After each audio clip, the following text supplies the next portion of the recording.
Smack down ஆரம்பிச்சோடனே Tiffany ஷேட்டனை தான் காமிக்கிறாங்க. அதுக்கப்புறம் என்ன நடந்துச்சுன்னு கேட்டிங்கன்னா, பேக் ஸ்டேஜில் பெனிகா பிளேயர் அண்ட் நயோமி வராங்க. நயோமிக்கு இன்னைக்கு லீவ் மோர்கனோட மேட்ச் இருக்குன்ற மாதிரி காமிக்கிறாங்க. அதுக்கப்புறம் பேக் ஸ்டேஜில் ஸ்மாக் டவுன் மேனேஜர் நிக்கில் ஆட்ஸும் அதுக்கப்புறம் கோடி ரோட்ஸும் பேசிட்டு இருப்பாங்க. கோடி ரோட்ஸ்ட்ட நிக்கில் ஆட்ஸ் சொல்லுவார், இன்னைக்கு ஒரு 6 மேன் டாக் டீம் மேட்ச் இருக்குது. 6 மேனா எதுக்கு அப்படின்ற மாதிரி கேட்டுக்கிட்டு இருப்பாரு.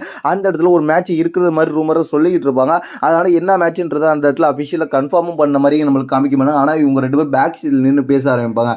அதுக்கப்புறம் என்ன நடக்கும்னு கேட்டிங்கன்னா, ஸ்மாக் டவுன் ஸ்டார்டிங் பண்ணோடனே ஃபர்ஸ்ட் மேட்சாக எது நடக்க போகுதுன்னு கேட்டிங்கன்னா, போன வாரம் நடந்த கான்ட்ரவர்சி காரணமாக Jimmy Uso versus dream maker இவங்க 2 பேருக்கும் ஒரு மேட்ச் கன்ஃபார்ம் பண்ணியிருப்பாங்க. ஃபர்ஸ்ட் இந்த மேட்ச்சுக்கு ட்ரீம் மேக்கர் வந்திருப்பா. ட்ரீம் மேக்கர் வந்துட்டு அதுக்கப்புறம் ஜிம்மி யூசோ வரும். ஜிம்மி யூசோ வந்த உடனே பேசிக்கிட்டே வரும். பேக் ஸ்டேஜில் நான் உன் கதையை முடிக்க போகிறேன் அப்படின்ற மாதிரி பேசிக்கிட்டு வந்துக்கிட்டு அதுக்கப்புறம் கையை ஆட்டிக்கம்பார் நோ ஈட்டுன்ற மாதிரி சிக்னலை காமிச்சிட்டு அதுக்கப்புறம் வந்து இந்த இடத்துல வந்து ரிங்குள்ள வரும். ரிங்குள்ள வந்த உடனே ஜிம்மி யூசோ பார்த்து ட்ரீம் மேக்கர் என்ன பண்ணுவார்னு கேட்டிங்கன்னா, அப்படியே ஈட் மூமெண்ட்டை செய்கிற மாதிரி கையை ஆடிட்டு அதுக்கப்புறம் அவரோட தம்ஸை காமிப்பார். அதை பார்த்து கடுப்பான ஜிம்மி யூசோ படார்னு அடிக்க ஆரம்பிச்சிடும். அதுக்கப்புறம் இந்த மேட்ச் பயங்கரமாக ஸ்டார்ட் ஆகும். இந்த மேட்ச்சில் வந்து 2 பேரோட பெர்ஃபார்மன்ஸ் நல்லா இருந்துச்சு. ஒரு கட்டத்தில் என்ன நடந்துச்சுன்னு கேட்டிங்கன்னா, ட்ரீம் மேக்கர் அப்படியே வந்து ஜிம்மி யூசோ அப்படியே பின்னாடியிலேருந்து தூக்கி அடிக்கிறதுக்காக வெளில தூக்கி போடுவார். வெளில இருந்து அப்படியே ஸ்டீல் ஸ்டெப்பில் அடிப்பார். அதுக்கப்புறம் என்ன நடக்குங்கன்னா, இதே மாதிரி உள்ள இன்னொரு வாட்டி போடும்போது அது ஜிம்மி யூசோ ரோல் பின் பண்ணி வின் பண்ணிடுவார். வின் பண்ணதுக்கப்புறம் ஜிம்மி யூசோவை போட்டு புரட்டி எடுத்துருவார். ஏன்டா தோத்துட்டு அதுக்கப்புறம் பொத்திட்டு போக வேண்டியதானன்ற மாதிரி ட்ரீம் மேக்கர் நிறைய பேர் பார்ப்பாங்க. ஆனால் பொத்திட்டு போகாமல் ஒவ்வொரு மேட்சும் தோத்ததுக்கப்புறம் வந்து எல்லாரையும் போட்டு அடிக்கிறது தான் ட்ரீம் மேக்கர் நிறையா வாட்டி பண்ணிட்டு இருக்காரு. அதே போல் இந்த வாட்டி ஜிம்மி யூசோவை போட்டு பொழந்து எடுத்துருவார். அதுக்கப்புறம் ரெஃப்ரிலாம் வந்து தடுத்து அனுப்புனதுக்கப்புறம் திருப்பி அங்கே என்ட்ரன்ஸ் கிட்ட போயிட்டு ஒடியாந்து அங்கேருந்து வந்து திருப்பி ரிங்குள்ள ஏறி ஒரு கேள்மரை கிக்க விட்டுட்டு போகிற எல்லாருமே வந்து வெளில போடா ரெஃப்ரி எல்லாம் சொல்லுவாங்க. வெளில போட யாரா உன்னை வர சொன்னதுன்ற மாதிரி சொல்லுவாங்க. ட்ரீம் மேக்கர் சிரிச்சுக்கிட்டே அந்த இடத்துல இருந்து நவுந்து போகிறேன். அதுக்கப்புறம் என்ன நடக்கும்னு கேட்டிங்கன்னா, பேக் ஸ்டேஜில் சோலோசிக்க காரை விட்டு இறங்குவார். சோலோசிக்க காரை விட்டு இறங்கணுன்னே அந்த இடத்துல வந்து ஜேக்கப் ஃபேக்டரியும் டேமேட்டோவையும் பார்ப்பாரு. ஏன்னா இன்றைக்கி ஒரு டாக் டீம் மேட்சஸ் இருக்குது. அந்த டாக் டீம் மேட்சஸ்க்காக நம்ம 2 பேரும் சேர்ந்து செயல்படுன்ற மாதிரி சொல்லுவார்.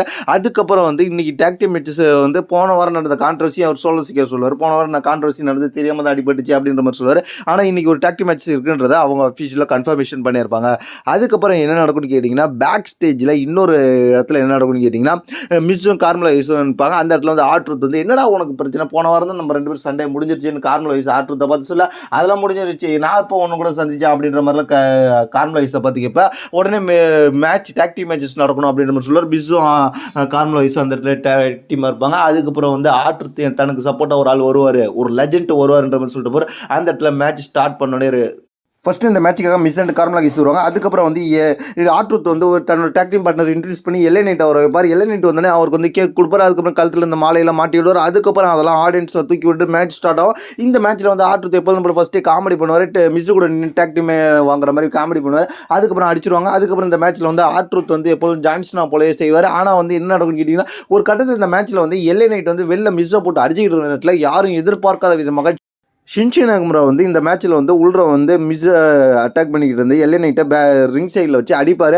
அடிச்சுட்டு அதுக்கப்புறம் ரெஃப்ரி பார்க்குற இடத்துல ஓடிடுவார். அதுக்கப்புறம் என்ன நடக்கும்னு கேட்டிங்கன்னா, இதை பயன்படுத்திக்கிட்டு மிஸ் உள்ற ஓடிடுவார். மிஸ் உள்ற ஓடனே அந்த இடத்துல டாக் டீம் ஆகி மிஸ்ஸு கூட கார்மலைஸ் டாக் டீமே அந்த இடத்துல வந்து ஆட்ருத்தை போட்டு ஒரு ஃபினிஷரை போட்டு முடிச்சு விட்ருவாங்க. முடிச்சு இவங்க 2 பேரும் ஸ்டேஜில் ஏறி செலிப்ரேஷன் பண்ணிட்டு இருப்பாங்க. எல்லை நைட்டு ஓரமாக உட்காந்து பார்த்துக்கிட்டு இருப்பாரு.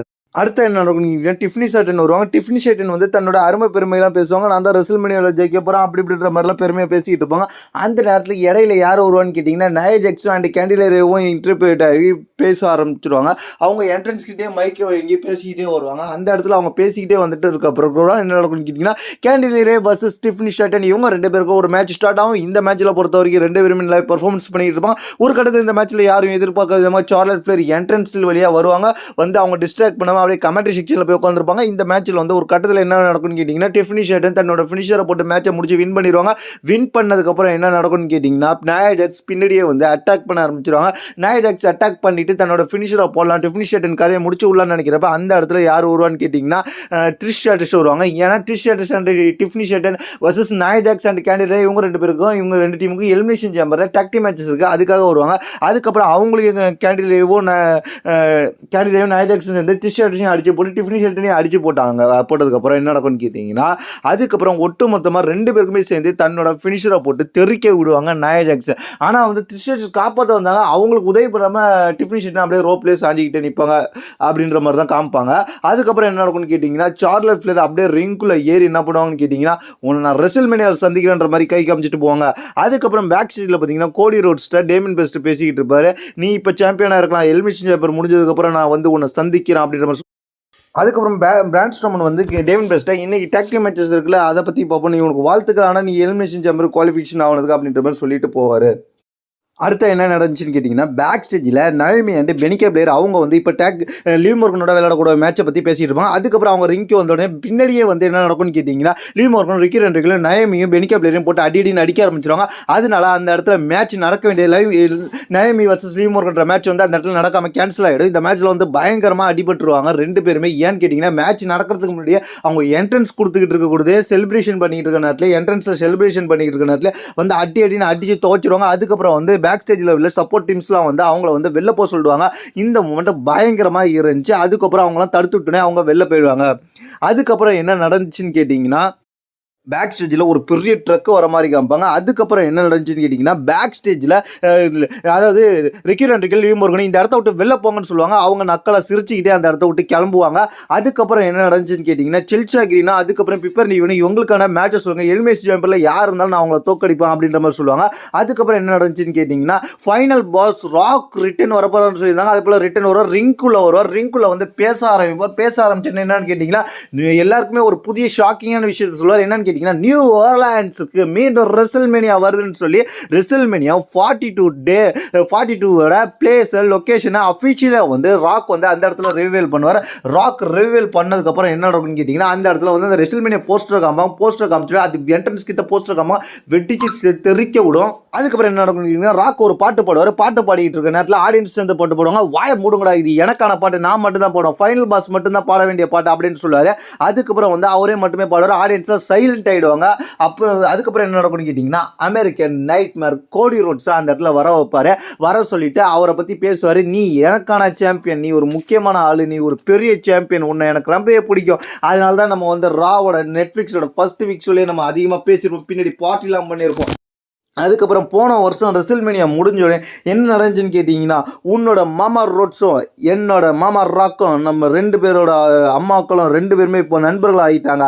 அதனால நாமும் இப்போ நண்பர்கள் ஆகிக்கலாம். நீ வந்து என்ன உன்ட்ட நான் என்ன கேட்கணும்னு நினச்சேன்னு கேட்டிங்கன்னா, நீ என்னோட சாம்பியன் ஆயிரு, எனக்கான சாம்பியன் ஆயிரு அப்படின்ற மாதிரி கேட்டார். அதுக்கப்புறம் அந்த இடத்துல என்ன சொல்லுவாருன்னு கேட்டிங்கன்னா, நான் டிகேஓவில் உள்ள போர்ட் ஆஃப் டைரக்டர் நான் ஒன்று தான், அவங்க தான் WWE ஓன் பண்ணியிருக்காங்க. நான் அவங்கள்ட்ட பேசி நான் WWE பார்த்துக்கிட்டோமான்னு கேட்டேன். அவங்க அதெல்லாம் ஒத்துக்கிட்டாங்க. ஆனால் வந்து இப்போ நான் என்ன சொல்கிறேன்னு கேட்டிங்கன்னா, நீ எனக்கான சாம்பியன், நீ என்னோட சாம்பியன், எனக்கு கீழே தான் இருக்கணும் அப்படின்றத நான் சொல்ல வரல. என்னோட நீ ஒரு படி மேலே. ஏன்னா நான் தான் இந்த சோஷியல் மீடியாவிலே அமெரிக்காவிலே அதிக ஃபாலோவர்ஸ் வச்சுருக்கேன். நான் வந்து சொல்கிறேன், அதை விட நீ பெரிய ஆளாக வரணும், உனக்கு நான் எல்லா வாய்ப்பையும் தருவேன், குறுக்க எவடா பேசுகிற வாயை மூடுங்கடா அப்படின்னு சொல்லி ஒருத்தவன் சத்தம் போடுற மாதிரி போட்டுட்டு, அதுக்கப்புறம் நீ என்ன வேணாலும் யோசிச்சிக்கோ, நீ எப்போ வேணாலும் யோசிச்சிக்கோ, உனக்கான டைம் கொடுக்குறேன். என்னன்னு கேட்டீங்கன்னா, எலிமினேஷன் சேம்பரில் நீ வந்து இதுக்கான பதில் சொல்லணும். உன்னோட சோல், உன்னோட உயிர் எனக்கு வேணும்.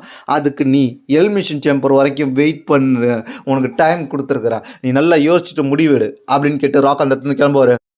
அடுத்து என்ன நடக்கும்னு கேட்டிங்கன்னா, டேக் டீம் சாம்பியன்ஷிப் மேட்ச் நடக்கும். இந்த மேட்ச் யாரையா இருக்குன்னு கேட்டிங்கன்னா, டை டீம் வர்சஸ் பெட்டி டிட்லி இவங்களுக்குள்ள நடக்கும். இந்த மேட்ச்சில் வந்து பெட்டி டிட்லி வந்து நல்லாவே பர்ஃபார்மன்ஸ் பண்ணுவாங்க. ஆனால் இந்த மேட்ச்சில் வந்து இடையில என்ன நடக்கும்னு கேட்டிங்கன்னா, குறுக்க ஸ்ட்ரீட் ப்ராஃபிட் உள்ள வந்து இந்த மேட்சை வந்து அடித்து டிஸ்ட்ராக்ட் பண்ணிடுவாங்க. அதுக்கப்புறம் வந்து டை டீமையும் போட்டு அடிப்பாங்க, அதுக்கப்புறம் பெட்டி டிட்லியும் போட்டு அடிப்பாங்க.